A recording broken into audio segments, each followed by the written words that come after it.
मेरा नाम सोनू कंवर, कक्षा 7A। कलयुग समाज के अशुभ लक्षण। कुटुंब कम हुआ, संबंध कम हुआ, प्रेम कम हुआ, मर्यादा कम हुई, लाज लज्जा कम हुई, विनम्रता कम हुई, समर्पण कम हुए, पुस्तक वाचन कम हुआ, खान पान की शुद्धता कम हुई, बाल कम हुए, कपड़े कम हुए, नींद कम हुई, घी मक्खन कम हुआ, पीतल तांबे के बर्तन कम हुए, भाई भाई का प्रेम कम हुआ, सत्य कम हुआ, अतिथि कम हुए, धैर्य कम हुआ, श्रद्धा और विश्वास कम हुआ, बड़ों का सम्मान कम हुआ और भी बहुत कुछ कम हुआ, जिससे जीवन सहज था, सरल था। संतान को दोष न दे। बालक या बालिका को इंग्लिश मीडियम में पढ़ाया, अंग्रेजी बोलना सिखाया, बर्थडे और मैरिज एनिवर्सरी जैसे जीवन के शुभ प्रसंगों को अंग्रेजी कल्चर्स के अनुसार जीना ही श्रेष्ठ माना।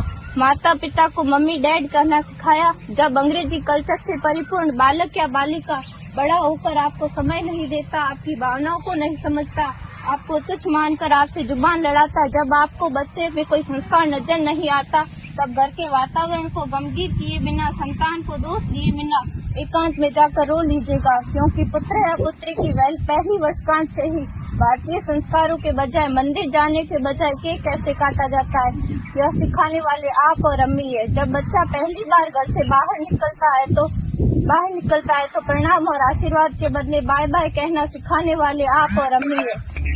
हम परीक्षा देने जाते समय इष्ट देव बड़ों के पैर छूने के बदले बेस्ट ऑफ लक कहकर परीक्षा भवन तक छोड़ने वाले आप और अम्मी है। बालक या बालिका के सफल होने पर घर में परिवार के साथ बैठकर खुशियां मनाने के बदले होटल में पार्टी मनाने की प्रथा को बढ़ावा देने वाले आप और अम्मी है। बालक या बालिका के विवाह के पश्चात कुल देवता देव दर्शन भेजने से पहले हनीमून के लिए फॉरेन टूरिस्ट स्पॉट भेजने की तैयारी करने वाले आप और अम्मी है। ऐसी कई ढेर सारी अंग्रेजी कल्चर्स को हमने जाने अनजाने स्वीकार कर दिया है। अब तो बड़े बुजुर्गों के पैर छूने में भी शर्म आती है। गलती किसकी? मात्र आपके माता और पिता की। अंग्रेजी अंतर्राष्ट्रीय भाषा है, से काम का जेतु सीखना है, अच्छी बात है, लेकिन इसकी संस्कृति को अपने जीवन में उतारने की तो कोई बाध्यता नहीं थी।